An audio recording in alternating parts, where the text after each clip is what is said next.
心情如何？昨天晚上有睡好吗？我跟你讲，我们这个平常心呢，睡得好。那今天子女会出来投票吗？会啊，还没起床。那今天有带什么幸运小物？不有没有这种，我们没有，我这种西医的没有这种习惯。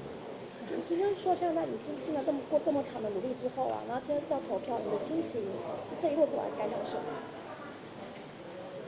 反正每天把每天该做的事情做完嘛，一样啊。然后每一个阶段再计划下一个阶段，就这样。那你觉得这投票会高吗？今天天气不错，应该会好一些。下雨啊什么太冷就，当然一定会有影响的。这么近你怎么开车？走路，我们家就在隔壁，要开车的话太奇怪了。想问一下夫人，昨天有睡得好吗？那今天心情怎么样？有啊，其实这几天因为就是比较做一些耗体力的一个扫街的过程，所以当然是睡得很好。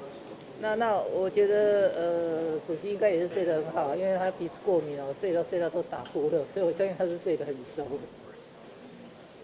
那今天有准备什么就是幸运小物之类的吗？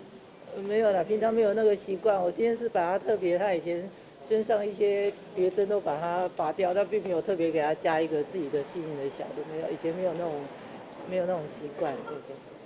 那投完票之后有些规划去哪里之类的？投完票之后有没有些规划？我要把一些资料要读完了，先读完。很多事要做。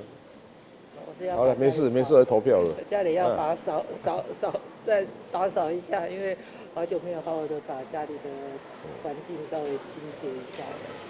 我们再一表吧，还有吗？大家问到没有题目可以问。